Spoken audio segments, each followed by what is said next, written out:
lomba hidup dan mati para heroin dalam mendapatkan satu orang yang mereka cintai.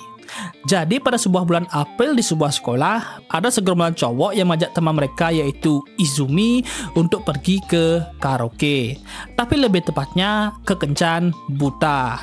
Dan Izumi itu paham dengan niatan mereka. Izumi malah bilang kalau dia ikut semua cewek bakal deketin dia saja. Jadi nama dia ini adalah Izumi Sumie. Tapi para temannya itu diam doang lah dengar itu. Jadinya Izumi itu malu sendirilah. Dia mengira kalau dia itu garing. Tapi temannya malah jelekin Izumi dan mereka mencari orang lain saja. Dan Izumi jelas kaget lah digituin. Dan pas Izumi lagi malu itu, ada yang datang dan menyapa Izumi. Namanya itu Amane Amasaki. Dan dia itu adalah model dan katanya dia itu baru balik dari luar negeri. Dan Amane itu jelas sedikit menyombongkan dirinya yang baru balik dari luar negeri. Tetapi masih tetap menjadi ranking 1 seangkatan. Dan pas waktu pulang, temennya itu ngajak Amane pulang, tapi Amane kelihatan sedang membantu Izumi dalam belajar. Temennya itu sempat menjelekkan Izumi, tapi Izumi nggak peduli, dan dia bilang dia bakal mendapatkan rekomendasi itu. Dan Amane minta maaf sama temennya karena tidak bisa pulang bareng, karena nggak bisa membiarkan Izumi belajar sendirian. Dan pas temennya pergi, Izumi langsung mengejek Amane. Jadi sebenarnya Izumi yang mengajari Amane. Dan Izumi itu suruh Amane untuk berhenti berpura-pura jadi murid teladan saja. Tapi Amane bilang kalau dia itu sudah masuk terlalu dalam. Jadi karena Amane itu sibuk banget, dia itu nggak sempat belajar. Dan tahun lalu dia itu hampir ketinggalan kelasnya. Dan sejak saat itu Izumi bantuin Amane. Tapi pas nilainya itu mulai naik, dia malah kepedean dan sok pinter ke yang lainnya. Tapi Izumi tetap memuji Amane karena dari awal dia itu memang pinter lah, karena bisa mengajari yang lainnya juga. Dan pas pelajaran ini selesai, Amane bilang kenapa Izumi itu selalu berpura-pura bodoh. Padahal Izumi itu pinter banget. Tapi Izumi ngeris dan bilang bagi dia hidup lebih enak kalau nggak ada yang kasih ekspektasi ke dirinya. Apalagi buat dia, melihat Amane berusaha saja sudah membuat dia itu senang. Amane langsung malu dan menahan Izumi. Amane mulai gugup bicara dan bilang kalau dia yang diajarin itu jangan dibilangin ke siapapun. Karena sisi lemahnya itu cuma ditunjukkan ke Izumi doang. Dan Izumi ngeris dan bilang kalau dia itu paham kok. Lalu mereka berpisah dan Amane itu mulai senang sendirilah dan berpikir kalau Izumi pasti suka sama dia. Dan Amane itu mengira kalau nggak ada saingan dalam mendapatkan Izumi itu. Jadi kontestan pertama yaitu Amane Amasaki yang sudah naksir lebih dari 6 bulan. Lalu pas ada pengumuman, ketua OSIS bernama Hakuwa Shiragiku dan banyak cowok yang kagum dengan Hakuwa. Dan pas itu Hakuwa dan Izumi seperti saling menatap lah. Dan pas di rumah, Hakuwa sedang memasak di rumahnya Izumi. Jadi Hakuwa itu adalah tetangganya Izumi dan mereka itu dari keluarga pemilik perusahaan dan sama-sama calon pewarisnya. Dan mereka itu ditetapkan sebagai tunangan. Tapi Izumi itu bukan lagi penerus, makanya pertunangan mereka itu dibatalkan. Dan hubungan mereka itu menjadi mantan tunangan saja. Tapi ini sudah terasa berbeda. Aduh, gue bisa merasakan aura karbit di dalam komentar ini. Gue bisa merasakan aura karbitnya. Ya. Lalu Hakuwa itu mengajak Izumi pelukan dan Hakuwa itu mau dipanggil Hakuwa Onesan. Jadi di sekolah mereka itu tidak terlalu dekat supaya hubungan mantan tunangan mereka itu enggak ketahuan. Tapi pas mereka berduaan itu sama kayak pas SMP dulu. Tapi sekarang Hakuwa itu sudah berubah besar lah. Setelah makan, mereka sempat ngobrol lagi dan Hakuwa bilang dia itu mau dimanjain sama Izumi. Dan Hakuwa tanya apa ada masakan yang enggak disukai sama Izumi. Izumi bilang kalau itu enak kok. Tapi Hakuwa itu seperti cemberut dan tanya seenak apa sih? Jadi Izumi sambil malu bilang seenak nomor 1 di dunia. Hakuwa jelas langsung kena kokoro dia dan kabur. Sambil bilang setiap hari dia bakal masakin buat Izumi lagi. Di luar, Hakuwa itu jelas senang banget. Apalagi dia itu memanfaatkan statusnya sebagai mantan tunangan untuk menguasai kehidupan sehari-hari Izumi. Jadi ini adalah strategi istri bolak-balik. Jadi Hakuwa itu juga kabur dari rumah lalu pakai koneksinya dia agar bisa dapat kamar di sebelah Izumi. Dan cuma dia yang punya kunci cadangan rumah Izumi. Dan gak ada cewek lain yang bisa masuk ke rumah Izumi. Hakuwa juga mengingat pas SMP, cuma Izumi yang melihat dia itu sebagai gadis biasa. Karena Izumi itu juga paham dengan rasanya memiliki tekanan sebagai calon penerus keluarga. Dan Hakuwa tahu kalau Izumi itu berperan sebagai badut untuk menutupi dirinya yang sebenarnya.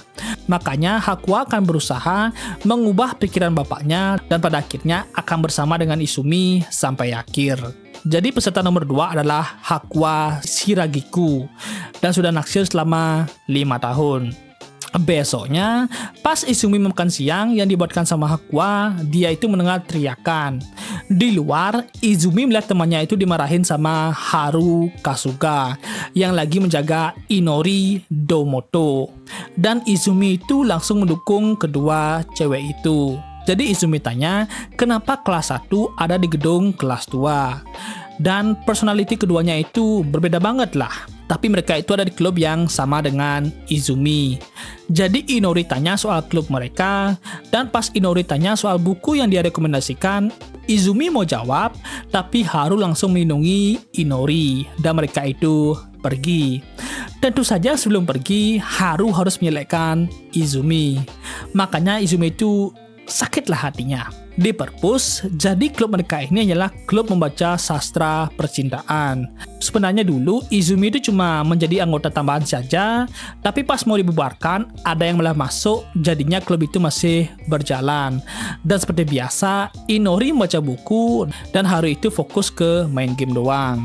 Dan pas baca buku ini, Haru mendadak bilang spoiler buku yang dibaca sama Izumi. Izumi jelas kaget dan langsung cek spoilernya, tapi itu bohong. Izumi jelas marah lah dan tanya kenapa Haru itu berbohong. Tapi Haru malah menjelekkan Izumi. Jadinya Izumi itu sudah muak dan langsung duduk mendekat ke Haru. Haru jelas malu dan agak panik. Apa Haru itu segitunya ingin mendapatkan perhatian dari dia? Apalagi Haru terus bilang jangan mendekati Inori. Makanya Izumi pakai ristia dan membuat Haru itu malu parah. Bahkan Haru itu menunggu sesuatu bakal terjadi. Tapi Izumi malah menjauh dan mulai menjelekkan Haru yang gampang banget dikibulin. Haru itu jelas malu dan lempar buku ke Izumi. Lalu mengajak Inori itu kabur. Izumi itu jelas agak kaget lah karena Haru itu beneran meledaknya. Tapi Izumi sadar buku yang dilempar sama Haru itu mirip sama buku yang dia baca sekarang. Di luar, Haru itu jelas sedih lah. Bahkan Inori bilang kalau kali ini itu salahnya Haru. Padahal Haru itu sudah baca buku yang sama dengan Izumi supaya bisa ngobrol bersama. Dan Inori juga tahu kalau Haru itu ingin perhatian Izumi. Haru itu jelas malu lah. Apalagi ini adalah takdir pertemuan mereka. Jadi tahun lalu, Izumi itu menolong Haru dan Inori dari preman. Dan jelas setelah itu Izumi babak belur dan Haru juga bilang kalau Izumi itu enggak ingat sama mereka. Dan dia malah manis-manisan sama Inori. Dan sikap Izumi ke dia itu berbeda banget lah. Inori juga merasa capek sih dengar Haru itu. Jadi peserta nomor 3 adalah Haru Kasuga. Dan dia itu sudah naksir kurang dari 6 bulan. Dan lomba para heroin itu terus berlanjut. Dan para cewek itu pagi ini akan menyambut Izumi seperti biasanya di loker sepatu sekolah. Dan semua pemain sudah berkumpul di satu tempat. Ada yang menantikan waktu sepulang sekolah, ada yang membayangkan masa depan bahagia, ada yang nggak bisa jujur dengan perasaannya sendiri. Dan pas pertandingannya bakal dimulai, tiba-tiba ada cewek yang nembak Izumi di saat itu juga. Mereka bertiga jelas kaget Dan ya, satu-satunya cara supaya bisa menang dalam lomba cinta ini adalah menyatakan perasaannya langsung. Dan dia ini adalah Nanao Nanase, hanya seorang murid pindahan biasa. Dan pas perlombanya itu bakal selesai, mereka bertiga jelas tidak mau kalah dan tidak akan menyerahkan Izumi pada siapapun. Jadi pertarungan heroin yang kalah melawan cewek yang bisa jujur dengan perasaannya itu bakal dimulai sekarang juga.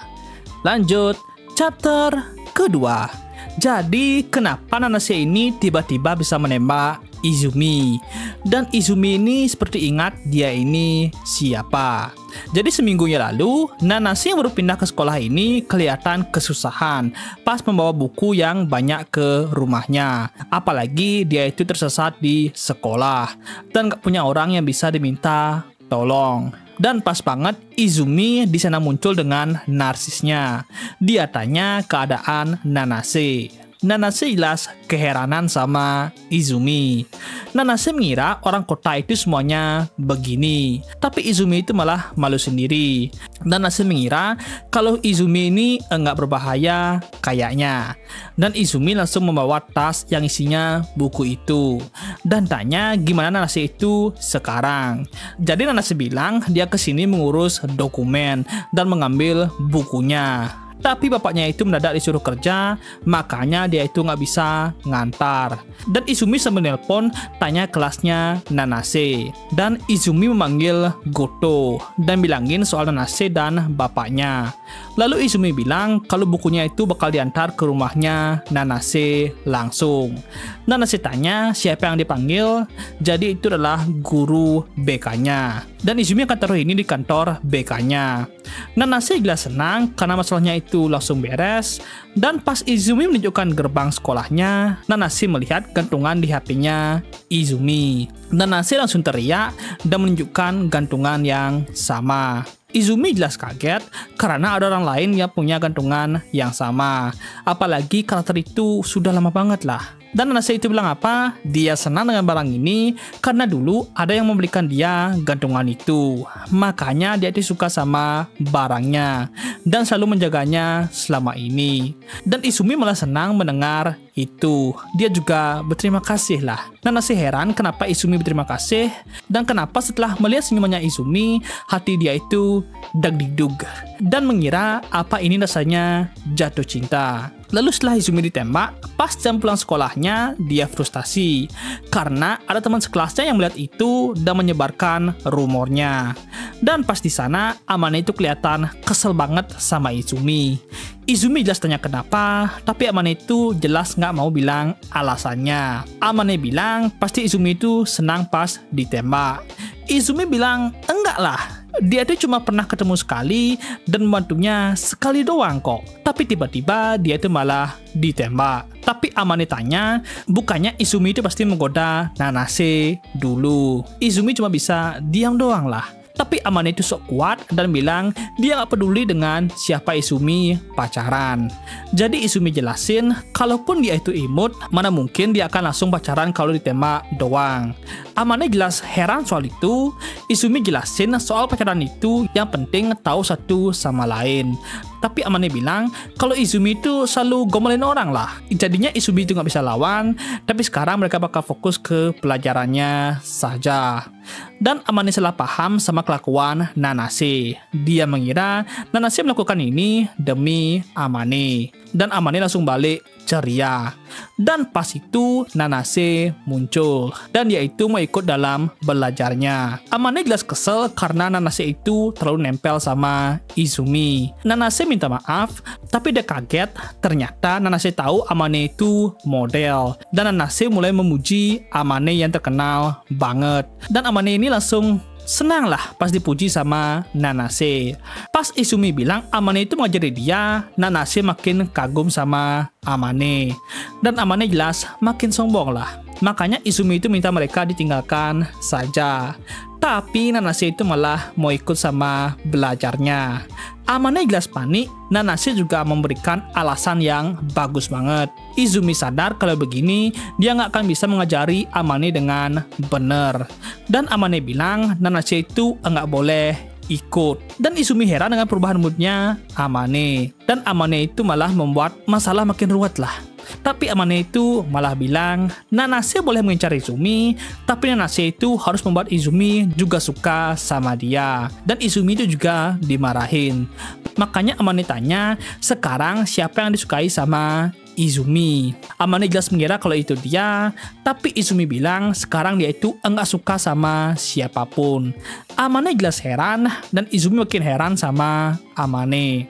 Dan Amane mulai mengira kalau Izumi itu enggak suka sama dia. Tapi dia masih memiliki harapan kalau Izumi itu suka sama dia. Apalagi kata-kata Izumi itu kemarin.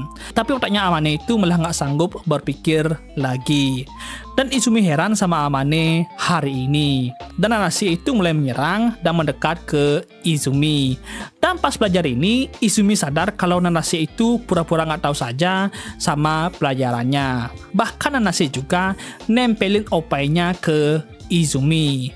Amane kaget dan Izumi itu juga panik. Nanase malah bisik-bisik dan bilang kalau tangannya Izumi itu panjang dan kuat. Mereka berdua jelas kaget dan Izumi itu langsung kabur. Di koridor, Izumi heran sama Nanase. Dan Nanase itu masih saja mau ikut pulang bareng sama Izumi. Izumi juga baru sadar kalau Nanase itu penyerang handal. Izumi juga bilang kalau Nanase sadar sama Amane.